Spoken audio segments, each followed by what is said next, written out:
Hi there, Smart Drivers. Rick with Smart Drive Test talking to you tonight about crusty old driving examiners. The thing that you fear going for your driving test. You fear that you're going to get in the car with a grizzly old driving examiner and she is going to bark orders at you, give you late notice on when you need to turn, and then at the end of the driving test, utter the words that you just dread. You failed. I'm here to console you and give you some confidence in the fact that that is unlikely going to happen for the purposes of your driver's test. Most driving examiners are very nice people. They put their pants on one leg at a time, just like the rest of us.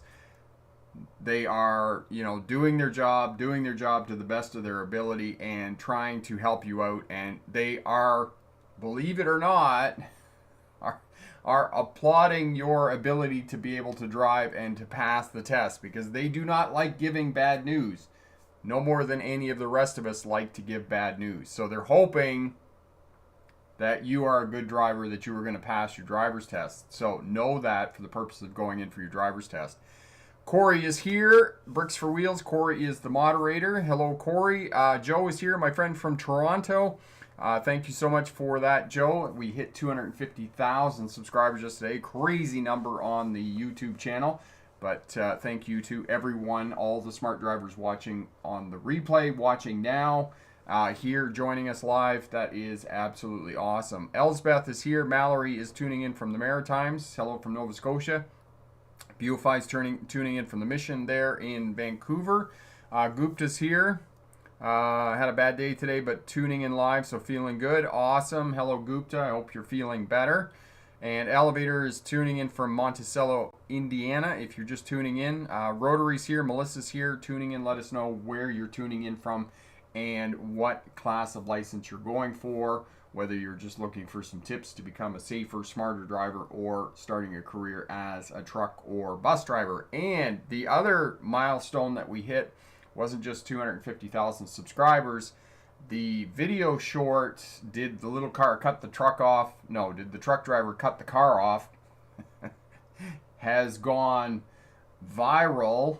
I think it's up to 300,000 views here on YouTube, and that video has pushed us over the goal of getting 1 million views per month. So in the last 28 days, we've had more than 1 million views on the channel, which is incredible. I mean, it is YouTube Shorts. It's not my longer form video, but hey, you take it where you can get it, right? So that's awesome. Bluffer's tuning in from Kamloops, and Carlos is tuning in from San Paulo. Hello, hello. Actually, my girlfriend Tracy just got back from San Paulo, so hello there. Jennifer, it's 50-50 chance you will meet an unfriendly driving examiner. Jennifer, no, those numbers, that's just not right. It's more like 85-15 that you're going to get a bad driving instructor. As I said, most driving examiners are going to be friendly, they're going to be cordial, they're going to do their job. Now, I know that many of you could potentially be on edge, you're nervous, you're anxious about your test. So when they're not engaging in conversation, or not simply giving you orders and telling you what to do and where to go and those types of things, you have to realize that there's a lot of things going on, and they have a limit on the amount of time that they can spend with you in the vehicle, so they need to be efficient in terms of carrying out the driving exam. So what may sort of come across as being gruff or being upset is not exactly what's going on there. What's going on is that they only have a certain amount of time to conduct a driver's test, and outside of the time that the driving examiner is with you in the vehicle, they have other things that they have to do as well. They have to do the paperwork and file that paperwork, whether that's on an iPad. I mean, most driving examiners are going to be working with iPads now. Some of them may be working with paper. If they're working with paper, then they have to file that. That has to be entered in the computer. And there are places now, New York State, for example, New York City, where they're not going to give you your results and give you your feedback at the end of the test. Unfortunately, too many students have been belligerent with driving examiners, and they now no longer give you that feedback, which is unfortunate. Now you have to go online after 6 o'clock that same day, and you'll get your results at the end of the day. So that's what happens. Adam, hello from Saudi Arabia. Hello, my friend. Lots of people tonight, international. Excuse me. Maggie tuning in from Surrey, and Wheelman is here from Portugal. Hello, my friend from Portugal. There we go. That is better. Jasmine, hello, my friend. Cease, I get nervous in congested traffic. How can I ease anxiety as a new driver? In congested traffic, you can do that by increasing your following distance. Make sure that you have that one vehicle length of distance in front of you so that you're not up on the vehicle in front of you, because that way you have time to respond when traffic slows down and stops in front of you. As well, if you're in congested traffic and there's more than 3 lanes, try and be in the center lane. That's going to give you better options as opposed to traffic that's in the right-hand lane and is getting off and those types of things. A lot of activity going on. I can understand that, but again, look farther down the road.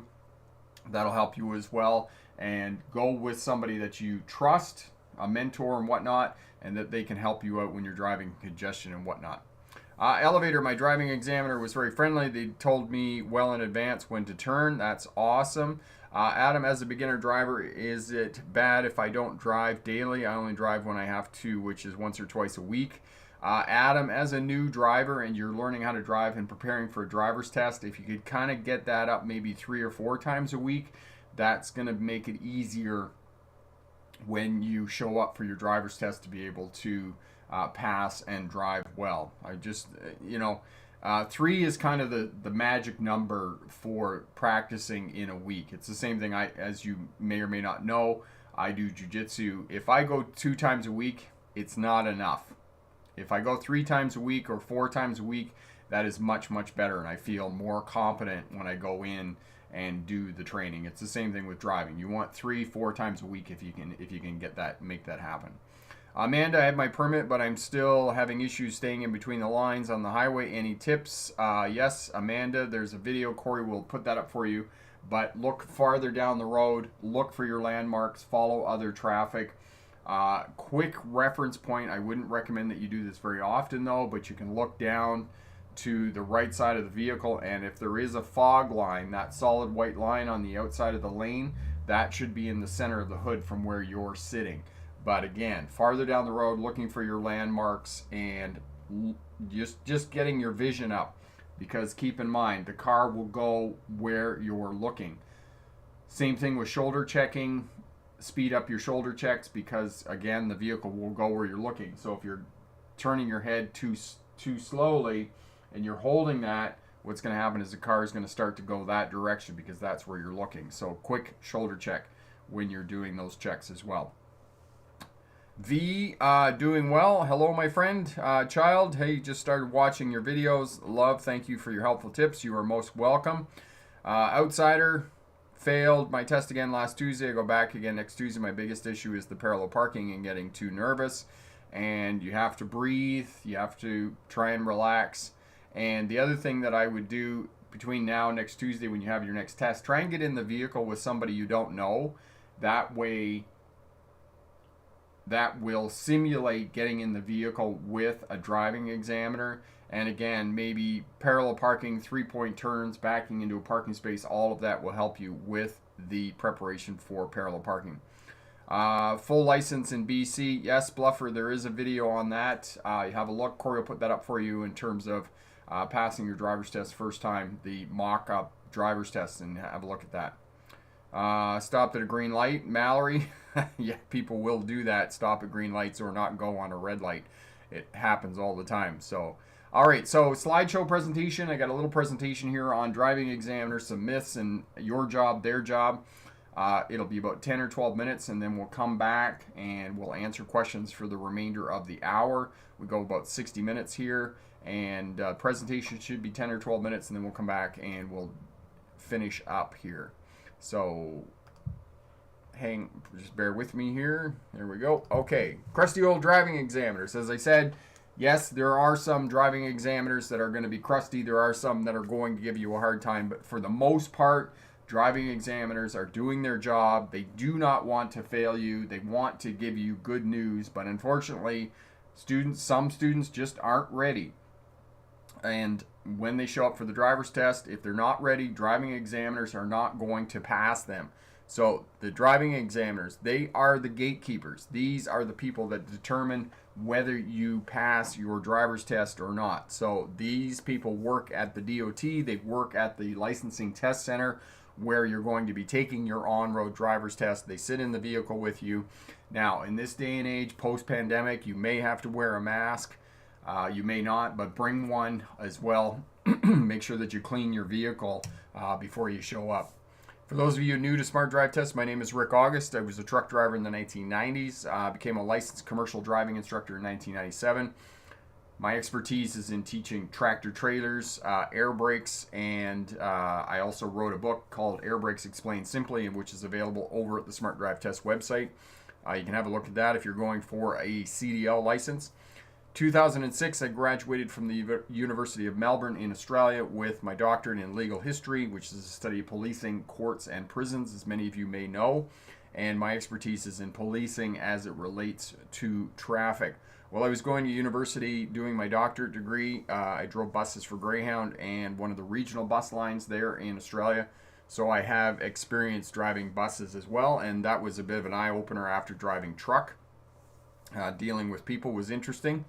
2015, I started the Smart Drive Test YouTube channel and the online business, and that has been wildly more successful than I could have imagined. And as I said yesterday, the channel hit 250,000 subscribers, which is pretty impressive for an education channel and a channel that is not a subscriber channel. It's a come figure out how to get your license, and then leave channel. So 250,000 is incredibly impressive. If you want to know more about me and the Smart Drive Test business, you can check out the autobiography over at the Smart Drive Test website. Important stuff this week to have a look at, critical driving basics, stuff that you should know, the basics of driving, which is something that is often overlooked when it comes to driving. These critical skills of control of the primary controls, or mastery of the primary controls rather, and knowing where your vehicle is in relation to other traffic, other road users. And too many people can't back up well. Too many people are not good maneuvering their vehicle in tight spaces. And there was a podcast done on driving examiners as well, and you can find all of these links down in the description, and you can head over to the Smart Drive Test website and download that podcast and have a listen to that, which will also help you out. So, driving examiners, what is their job? Their job is to assess your ability to have due care and control of the vehicle in changing traffic conditions. And this is the part that is challenging for new drivers. You don't have a great deal of driving experience. You're nervous. You're anxious about your driving test. You don't really know the vehicle. You might be in a different vehicle, and there are changing traffic conditions. And sometimes, most of the time, I would say probably about 75% of the time, the driving test, nothing happens. Clear day, all the lights go green. There's very little traffic. You don't have much to do, much to pay attention to. You might have to figure out the difference between an advanced green, left traffic light, but it's not likely that you're going to have to turn left on a yellow light. So 75% of the test goes swimmingly, and you don't really have to demonstrate your ability to control the vehicle in changing traffic conditions. And this is the challenge of driving, is that, you don't really have to have all of the driving skills for the purposes of your driving test. You only have to hold it together for 20 minutes. And for large metropolitan areas like New York City or Los Angeles, it's going to be even less than that, probably 8 to 10 minutes. Your job for the purposes of the driver's test is to take away the driving examiner's right to fail you. Nothing less, nothing more. And we're heading into fall here, excuse me, and winter time, and a lot of people are going to postpone their driver's test in the winter time. And I encourage you, and I strongly counsel you to not postpone your driver's test. Take your driver's test in the wintertime. It is going to be so much easier. Driving examiners are not stressed out because they don't have as many driver's tests to do during the daytime. It's going to be chill. It's going to be relaxed. And I guarantee you that 90% of the time, the weather for the driver's test in the wintertime is going to be just fine. Just fine. There's going to be no snow on the roads. The roads will be clear. and you'll be able to do your driver's test and pass, because there is a certain amount of lenience, and kudos for you for taking your driver's test in the wintertime. So I would encourage you very strongly to take your driver's test in the wintertime. Excuse me, just a drink of water here. First impressions. Don't underestimate first impressions. Take a shower, comb your hair, put on decent clothes that don't have rips in them. Okay? Wash your car. Do a pre-trip inspection on your vehicle. You don't get a second chance to make a first impression. Show up 20 minutes to a half an hour early for your appointment. Back into the parking space at the test center unless signs prohibit it, or it's out along the curb, which at some test centers it will be. But be cordial, do it, say hi, introduce yourself. The driving examiner will do the same, and then they will do a mini pre-trip inspection on your vehicle. So if your vehicle is completely filthy dirty and you have fast food wrappers up to the ankles in the footwells, it's probably not going to go well for you. But if your vehicle's clean, all the wrappers and garbage are out of the vehicle, it's going to be fine. So first impressions. Myths about driving examiners, and this is number one: don't wear sunglasses. I know so many driving instructors that tell their students that they can't wear sunglasses, and this is bunk. It's not true. If you need sunglasses to drive a vehicle, wear your sunglasses. Because the reason for this is that they can't see your eyes moving. Well, you can't drive a car without moving your head. So know that for the purposes of driving, that you need to move your head to be able to drive and observe well. So know that for the purposes of your driver's test. Don't engage in conversation. You can engage in conversation, but let the driving examiner initiate that. So if the first half of your driving test goes well, the driving examiner may or may not engage in conversation. If you try to engage in conversation, they might just say to you, listen, just drive the car, finish up the driving test. They're not being rude. They just want you to focus on the test. So let the driving examiner take the lead on that. Examiners work to fail you. That's not true. They don't have quotas either, because these people have supervisors, they have managers, they have bosses. They have people that they have to answer to. And if they're failing 80% of their students who they're taking out for a driver's test, their manager is going to come back to them and they're going to say, why are 80% of your students failing? Examiners are unfair. Most driving examiners are fair. And if they tell you that you failed for a particular reason, believe me, 9 out of 10 times, you failed for that reason. You were not ready for your driving test. So know that for the purposes of your driving test, that, if you fail, that's unfortunate and it sucks. There's no other way to say it. It sucks. But don't take it out on the driving examiner. Yes, you can be mad. You can go home and, beat your pillow and those types of things and cuss and swear and whatnot and get upset. But it's nobody's fault but circumstances, and perhaps the fact that you simply weren't ready, didn't have the skill level that you needed to pass your driver's test. All right. So the vehicle. Pre-trip inspection. Make sure that you do a pre-trip inspection on your vehicle. I know a number of people that have been denied their driver's test because something wasn't working. They had a brake light out. The seatbelt didn't work on the driver's side. They borrowed their vehicle, the car, from their uncle, and there wasn't a front license plate on it, so they couldn't take their driver's test. So make sure that you do a pre-trip inspection, and if you look down in the description, you can find a link for the pre-trip inspection checklist. Also, check out these two videos: most common mistakes on a driver's test and automatic fails on a driver's test.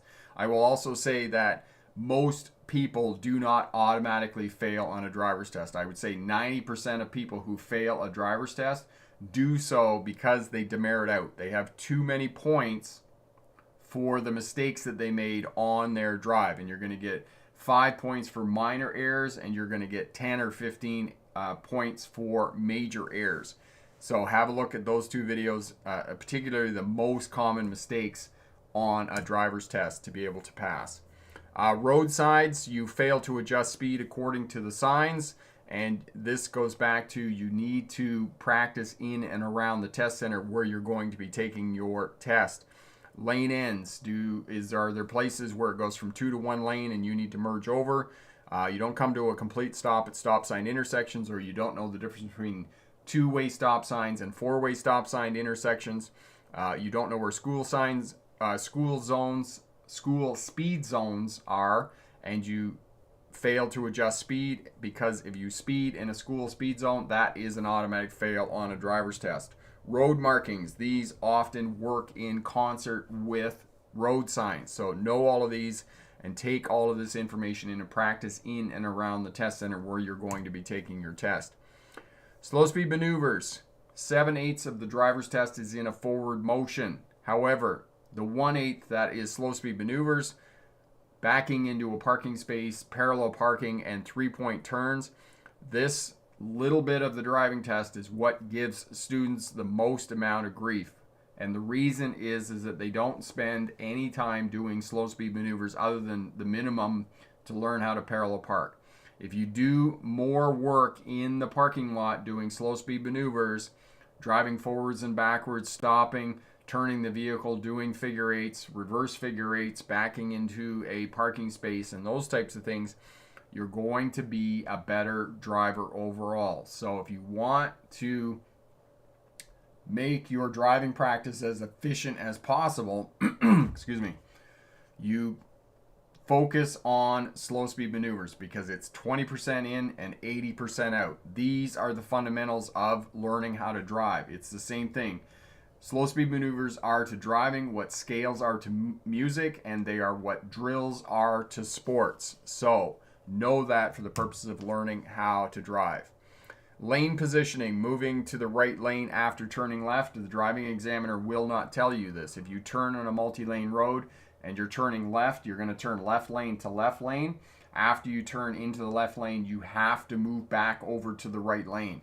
The driving examiner will not tell you this. The reason that you need to do this is every state, every province has a sign that says slower traffic, keep right. You are the slower traffic because you are doing the posted speed limit. The traffic flow is always faster than what the posted speed limit is, so therefore you need to move back over to the right lane after turning left. Merging, changing lanes, and moving. You need to be able to do all of this well, and merging and changing lanes are challenging maneuvers for new drivers. You need to signal every time you change directions of the vehicle, every time you move the vehicle left. So know that for the purposes of your driver's test. Assess competency. That is the task of the driving examiner. There's a score of demerit points and pass-fail. Most driver's tests are going to be 35 points. You are not allowed to accumulate more than 35 points to be able to pass your driver's test.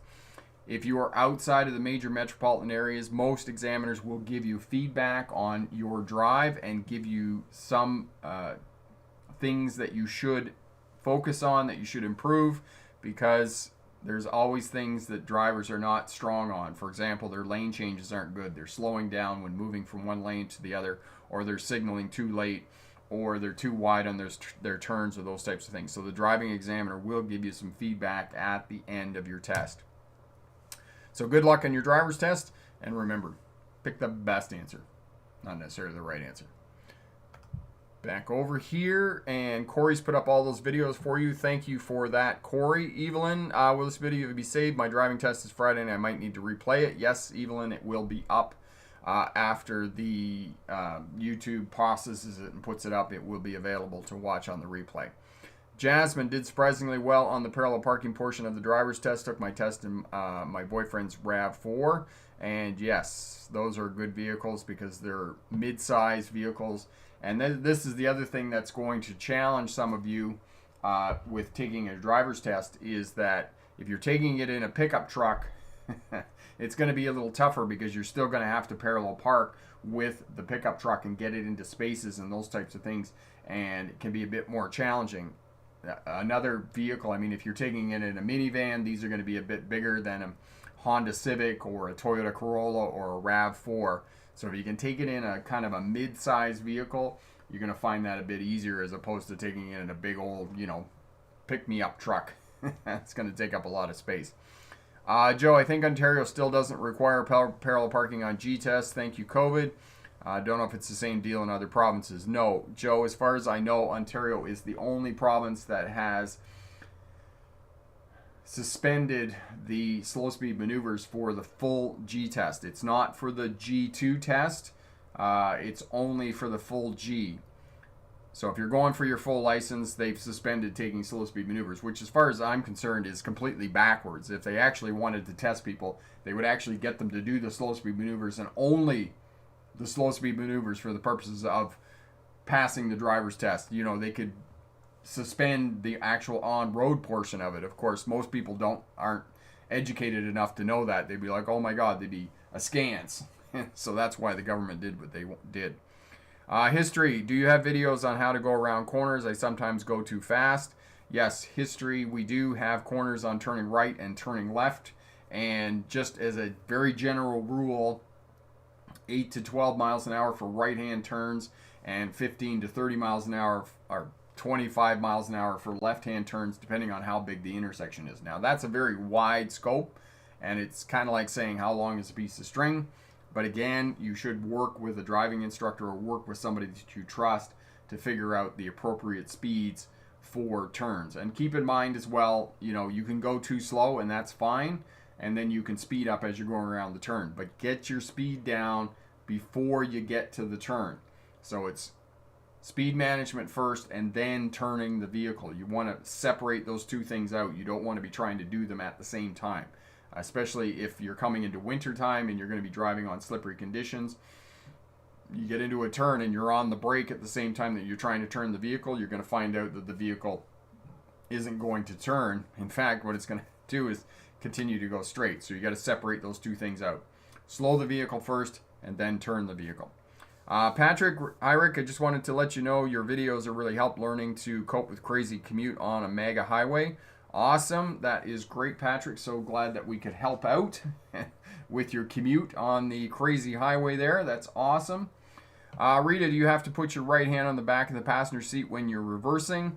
Rita, you don't have to, but it certainly helps out because you can't get your hips around as far as you need to for looking out the back window. So I strongly encourage you to do that just to help to get your hips around to be able to look out the back window when you're reversing.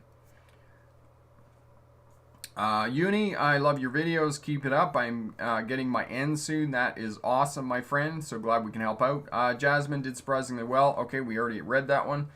Big D, tips on parallel parking. My instructor taught me with visual cues. Now when I do the same visual with a different car, it doesn't work. Yes, it does. Yeah, that's what happens is sometimes the visual cues don't work out. Corey put up the video for you on parallel parking, which will help you out. The other tips and strategies for parallel parking is you want to pull up. You want to be approximately 3 feet from the vehicle that you're parking behind. Line up the mirrors. Sometimes that works, sometimes it doesn't, but you want to be able to line up the rear of the vehicles. Pick out a 45-degree angle, which is just kind of at the back of the mirror where the mirror attaches to the car.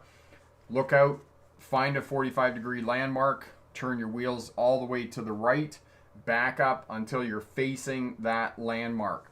When you're facing that landmark, straighten your wheels out. You want to come back so you're kind of a third to halfway down the hood. When you're third to halfway down the hood, turn the wheel all the way to the left. Bring the front end of the vehicle into the space. Straighten your wheel out. Pull forward until you can just see the top of the bumper of the vehicle in front, and then secure the vehicle. Apply the parking brake. You can leave the vehicle running. You don't have to turn it off and then just tell the driving examiner that you're finished with your parallel parking. Leaving the space, into reverse, disengage the parking brake, look out the back window, back up about 2 feet, and then into drive, signal on, shoulder check, looking forward, shoulder check again, and when the way is clear, then you can proceed out. You're going to turn the steering wheel all the way to the left, and then you're going to have to bring it back all the way to the right to leave the space safely. Outsider, what are the restrictions for someone over the age of 21 that has a probationary license?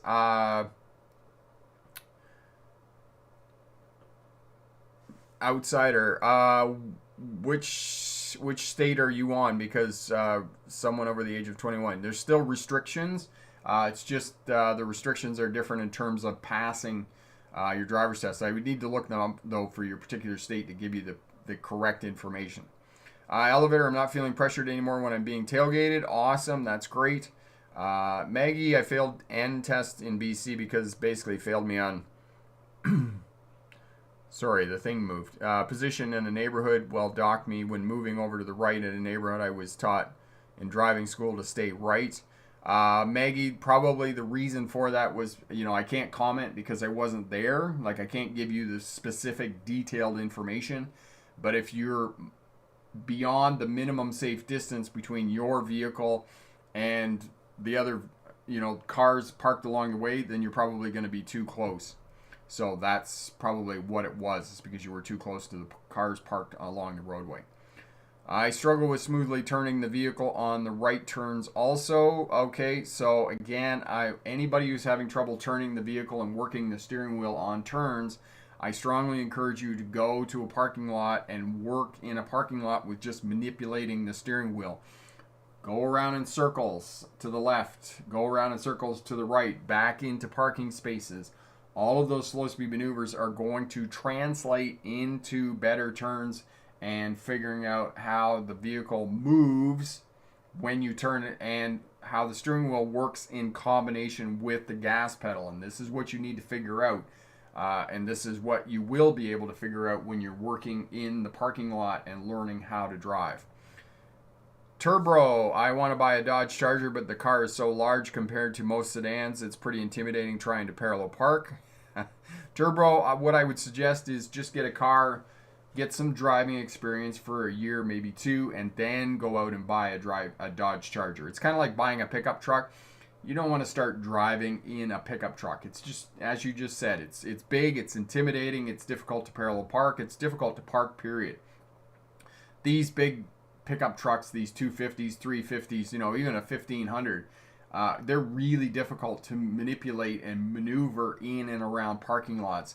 So if you have some trepidation about that, I would encourage you to get some driving experience, a year, maybe 2 years, and then buy the car that you want to get. Okay? Z, are you supposed to creep up in the middle of an intersection turning left, or are you supposed to stay behind the line and turn when it's safe? Okay, so Z, you don't stay behind the line. You do have to move up. But in terms of moving up, you only want to move up so your front steer tires are on the front crosswalk line. You want to be at the edge of the intersection, but you don't want to be in the intersection. And then when the gap is coming, so there's a car coming, you can see behind it that it's clear and you're going to be able to proceed. When that car goes past, you want to move forward and meet that gap in the intersection, and then you turn left. Corey will put the video up for you on turning left at complex, busy intersections, and that will definitely help you out with your turning left. Obi, what should I do when merging on a highway when the ramp is too short and traffic is much that I cannot merge easily? Obi, you got to pick your spot. You got to use some of the ramp and the acceleration lane, and you got to get the vehicle going. If there's a big truck, merge in behind the big truck, but you got to get out there, you got to get your foot into the throttle, and you got to get going. Now, if you're talking about parkways in New York State, yes, some of those you're going to have to stop before you can proceed. But others, if there's any length of ramp at all, if the ramp is 10 cars long, then you need to get your foot in it. You need to get the vehicle going as quickly as possible to get it up and match the speed of the traffic on the roadway for the purposes of keeping yourself safe when you're merging. And again, Corey will put the video up for you on merging, and that'll help you out. Z, I've heard I'll get failed if turning on left on a yellow light. Z, you won't fail on a yellow light, but what happens with most new drivers, because they don't have a great deal of experience, once the light goes yellow, they hesitate. And as soon as you hesitate, then yes, you failed the driver's test. However, if you're at the edge of the intersection, you're committed to the turn, and boom, the light goes yellow, and you start driving straight into the intersection, as soon as you're double, triple sure that the traffic on the other side of the intersection has in fact come to a stop and it's safe to turn, and you do turn, you're not going to fail for that.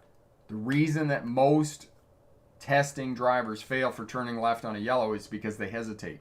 And by the time they hesitate, they're into the intersection and the light turns red, and now they've ran a red light. So that's the reason that a lot of new drivers fail their driver's test for turning left on a yellow light.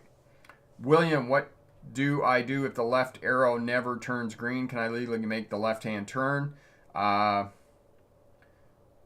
William, you're talking about advanced, dedicated left-hand turn arrows.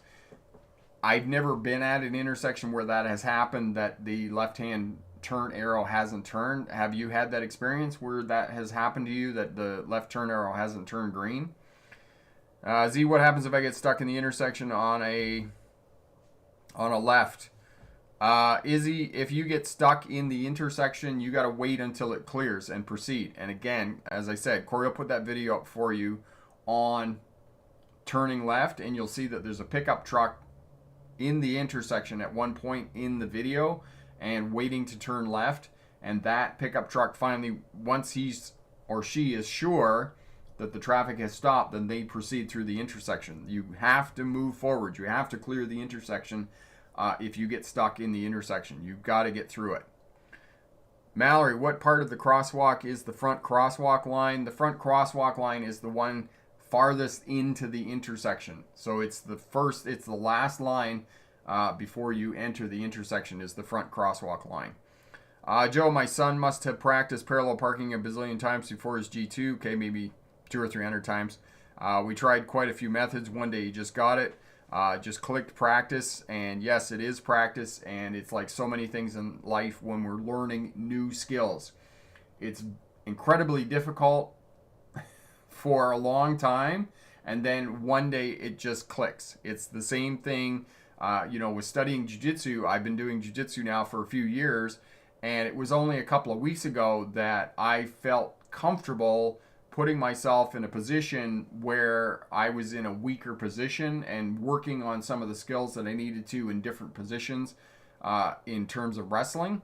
It's the same thing with driving. You have to get to a point where you're comfortable doing those things that make you really uneasy.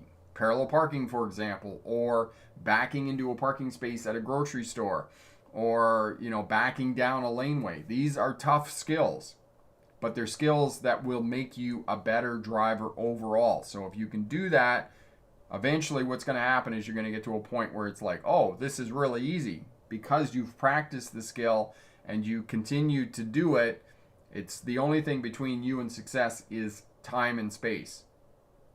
Show up, do the work, and time and space is what stands between you and success. So know that. Big D, does parallel parking videos work for cars of all sizes and length? Big D, yes it does. And if you do have a larger vehicle, there's also a video on pickup trucks, so have a look at that. But the landmarks and the techniques and skills for the larger vehicle are almost the same for the smaller vehicles. And so I've done one for the bigger vehicles, for the pickup trucks. It was a Ram 2500. And then I've also done one with the smaller vehicle, my small CRV as well. Elevator, I've seen drivers go into intersections when waiting to turn left at a green light.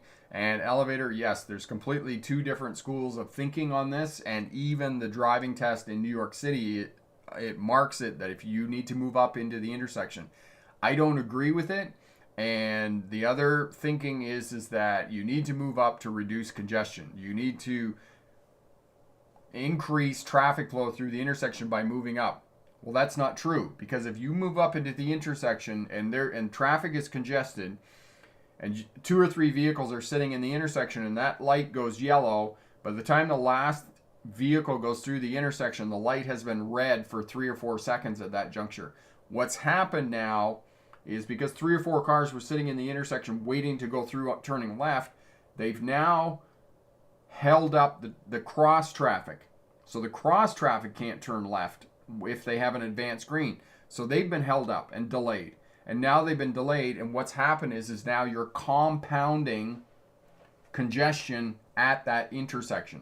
So if we sit back and wait and don't move into the intersection until it's clear to go, we're actually going to reduce congestion in the intersection. But unfortunately, that's not the thinking that a lot of people have, because we're dealing with social driving. And the fundamental principle of social driving is me first.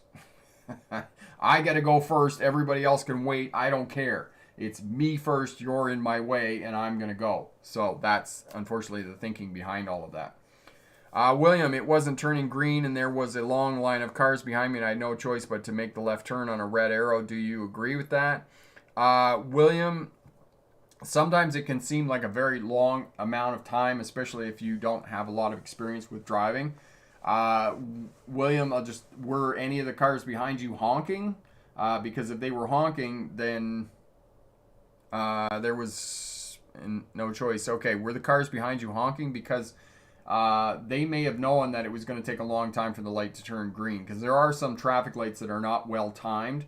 And the other piece is, if you're not up directly behind the stop line or you're past the stop line, you're not sitting on the sensor that's going to activate the light. So this is the other piece with new drivers.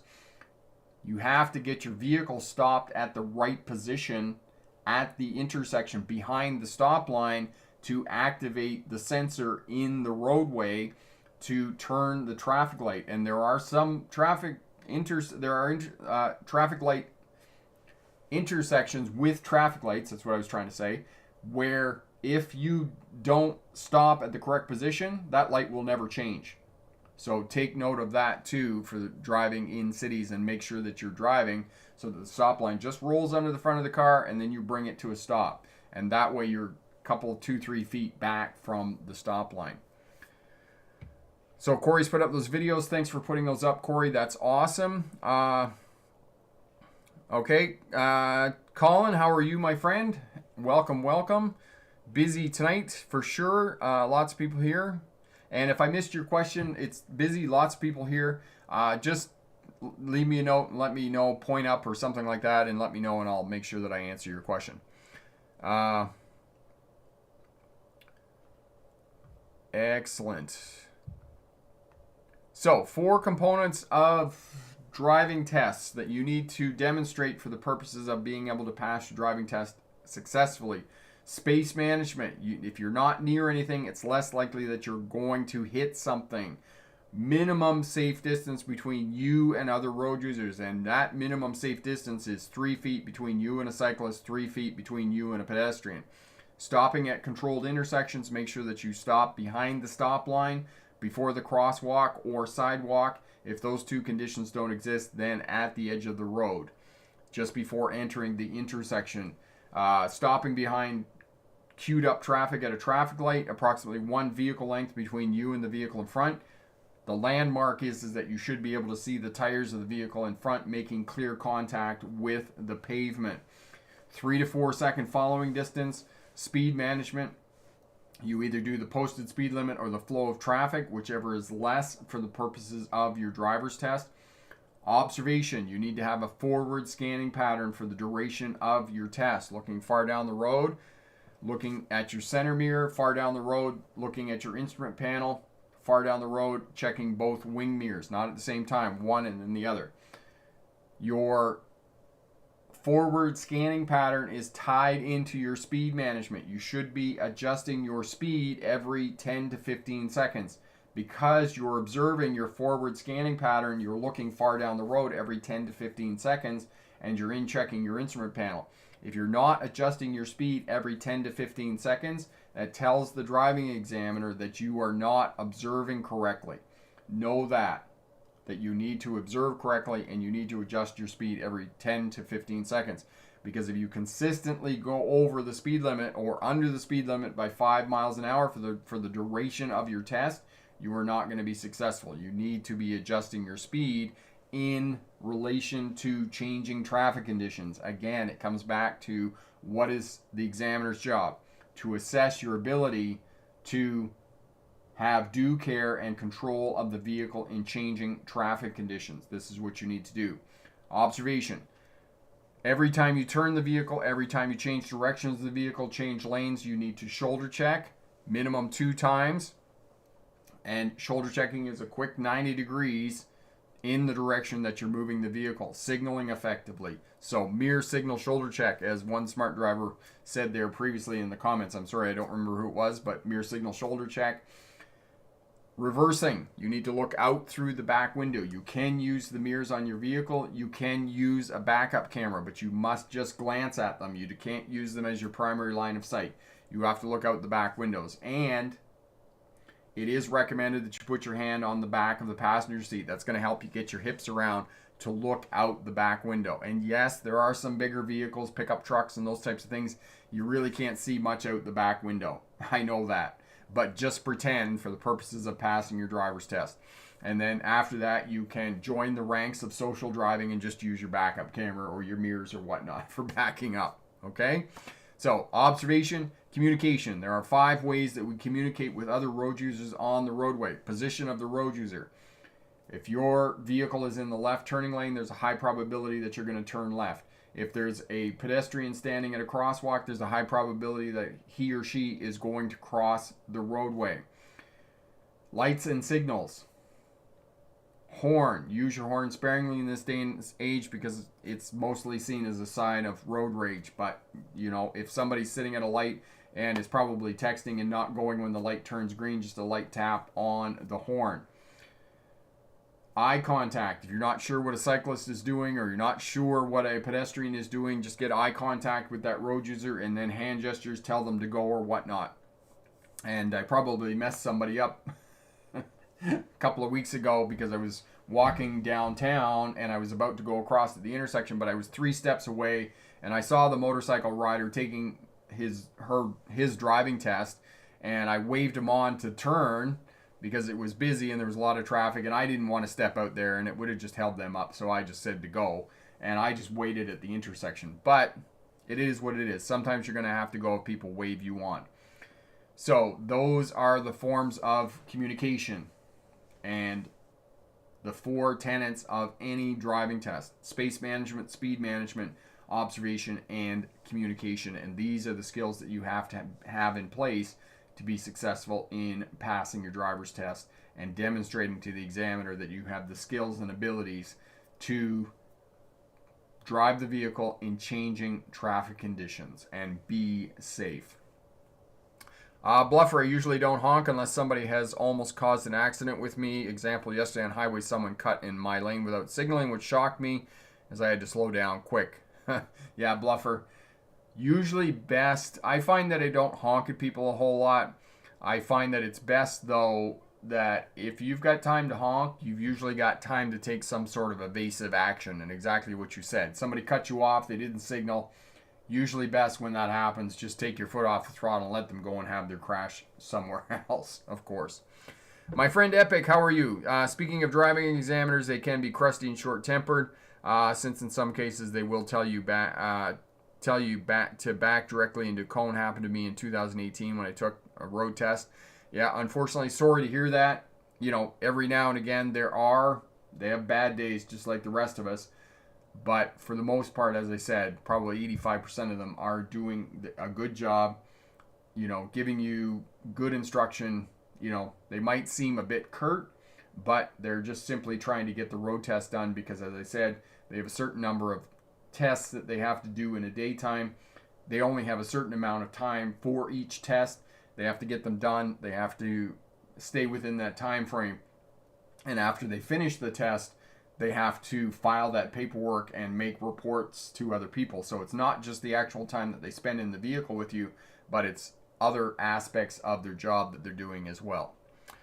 Blind man, if I'm allowed to turn right on a red, is it still okay to do so even when there is a right arrow traffic signal? Every time I wait for green for the right turn, I get honked at.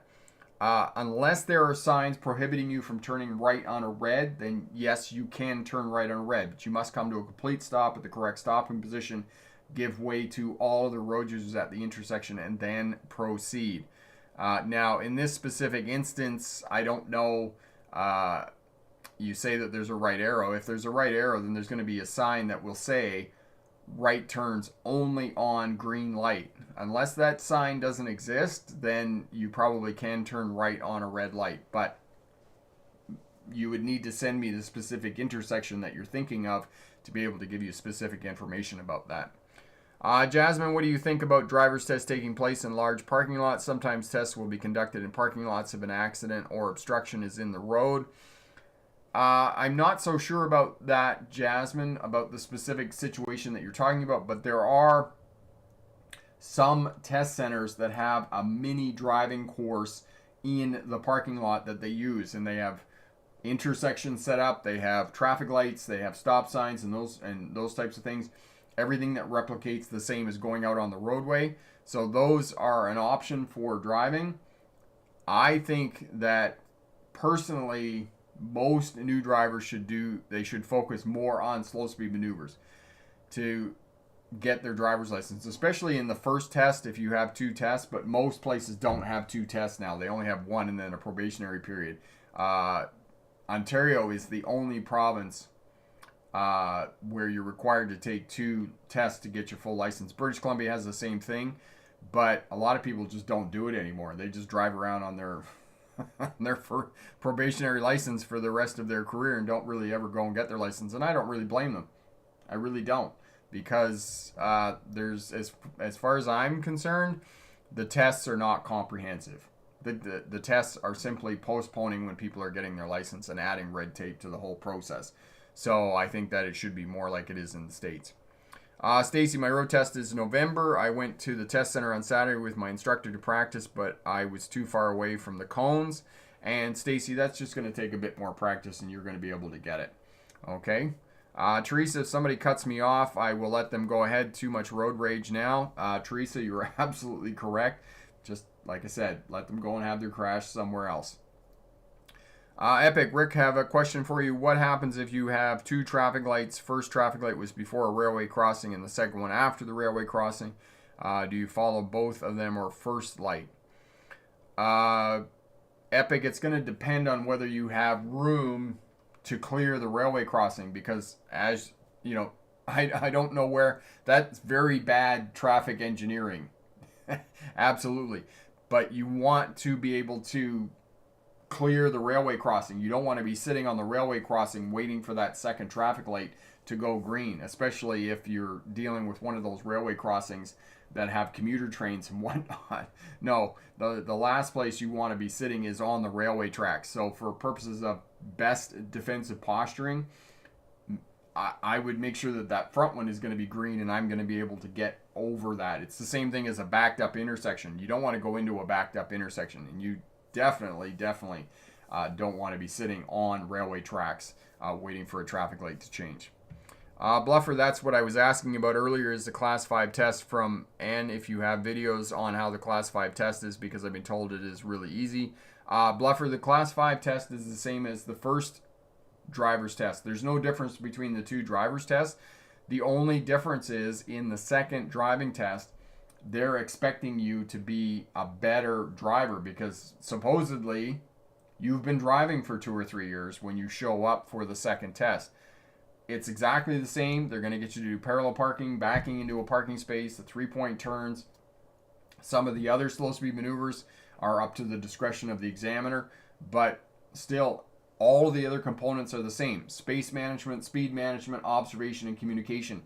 Those 4 components of the driver's test are exactly the same. So there you go. Joe, Ontario, don't get me started on the red tape itis in Ontario. And Joe, it's no different than in Ontario. It's no difference in Quebec or British Columbia or Saskatchewan.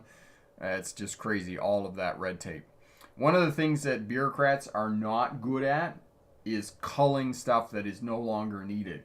And, you know, no bureaucrat is ever going to stand up and say, listen, all the money and time that we put into the graduated licensing program isn't working, because they've been saying for years and years and years that it is in fact working when it's not working. All they've done is postpone when people are getting their driver's license. So instead of people getting their driver's license between 16 and 20 now, drivers are getting their license 19 to 25 now. And what bureaucrats can say is oh, look, we reduced traffic fatalities amongst the 18 to 25 the 16 to 18 year old group. And yes, they did, because these people aren't getting their license anymore. They're waiting and postponing that until they're older. Elevator, I've been cut off and I often get frustrated. And Elevator, you're not alone in that, my friend. And it's inevitable. It's just one of those things that's going to happen. Abigail, what do I call if I collided with another vehicle, 911 or police? Abigail, it's going to depend on how much damage is done, whether there are injuries, whether emergency crews have been called. If it's just a fender bender, if you just ran into another vehicle, nobody's injured, and the amount of damage is less than $5,000, in many places you're just going to take the information from the other driver and you're going to report to an accident reporting center. These accident reporting centers are places that you drive to the next day. They will assess the damage on your vehicle and they will submit a report to your insurance companies. If there are injuries, if there is more than $5,000 in property damage to your vehicles, or you drove across somebody's front lawn and into their house, or emergency crews are called, then police will be called. But if it's less than $5,000 and nobody has been injured, then you simply report, take the information from the other driver, and you report to a collision reporting center the next day. And your state or province will have these, and that's what you do for the purposes of a crash. And I probably should do a video on that for people who unfortunately have been involved in a crash. Bluffer, I think it's funny, in the learner's book they say if you are tired, pull over and take a nap. Yes, while I'm driving home from work, pull over and sleep. It is funny, Bluffer, but every now and again, I mean, if you've been driving for a very long time, then yes, you should pull over into a rest area or someplace else, because the saying goes, sleepy drivers rest in pieces, and we want to make sure that you stay all together in one piece. So, you know, if you're tired and you feel like you're going to be falling asleep, then definitely pull over and get some sleep and get yourself home safely. Big D, tips on first-time drivers driving in their first winter. Yes, Big D, we have a whole playlist on winter driving, but first-time drivers, keep good following distance, okay? Know that it's not going to snow every day in the wintertime. There's only going to be particular days that it's going to be snow. Most of the time in the wintertime, the roads are going to be cleared. They're going to be well plowed, well salted, sanded, those types of things, and it's going to be perfectly safe. Have good quality tires on your vehicles. Increase your following distance.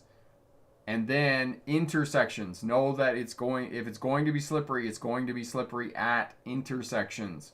So you want to slow down back from the intersection, probably half a block, 3/4 of a block away from the intersection, and then creep up to where you actually want to stop in the wintertime.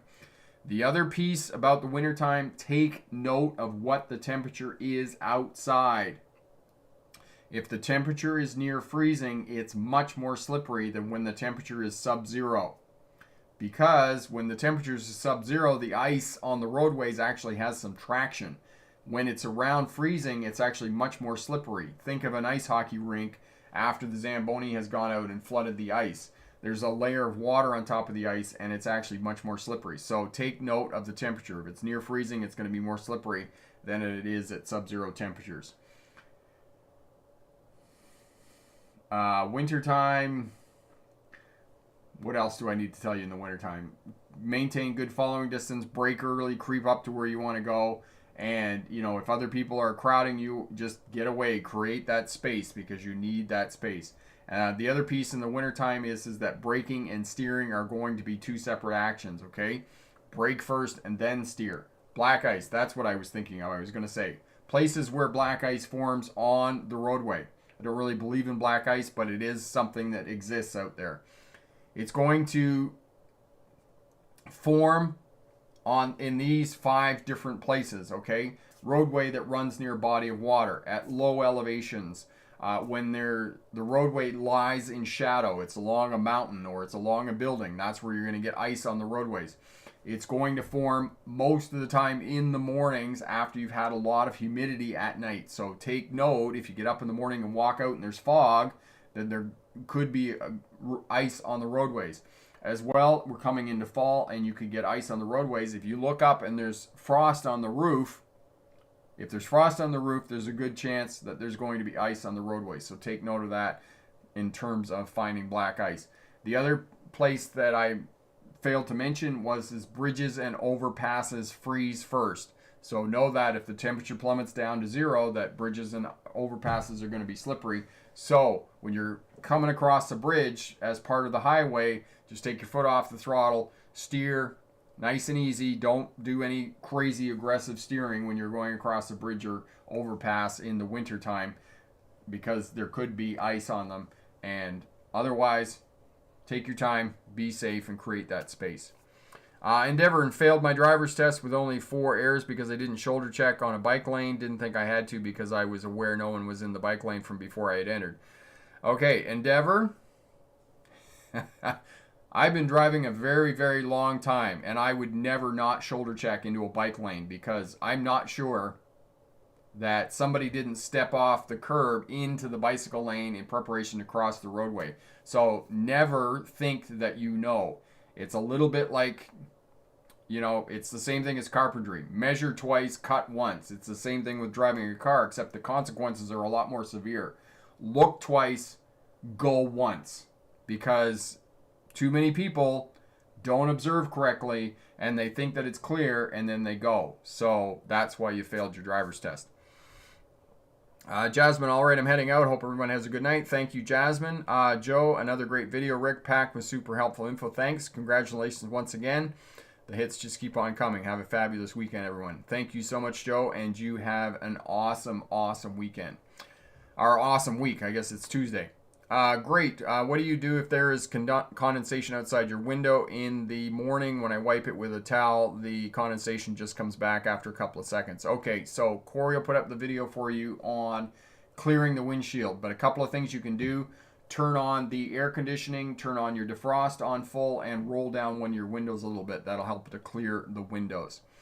Okay, last question. Jazz, what is, when a fire truck is coming with emergency lights on, you can go into the lane which is between the no, move to the near, Jazz, you need to move to the nearest shoulder, either to the right or to the left, to allow the emergency vehicle to pass safely. Or if you're at an intersection, sometimes it's best just to stay stopped. Or if you're at the front of the line, move around the corner so that the emergency vehicle can clear through the intersection. But most of the time, if you're at an intersection, what's going to happen? Traffic is stopped, and then the emergency vehicle is going to go out into the other lane and then move through the intersection. So that's what it is for the purposes of emergency vehicles. And have a look at those videos down in the description on common errors, and that'll help you out with that as well. All right, so we're going to leave it there tonight.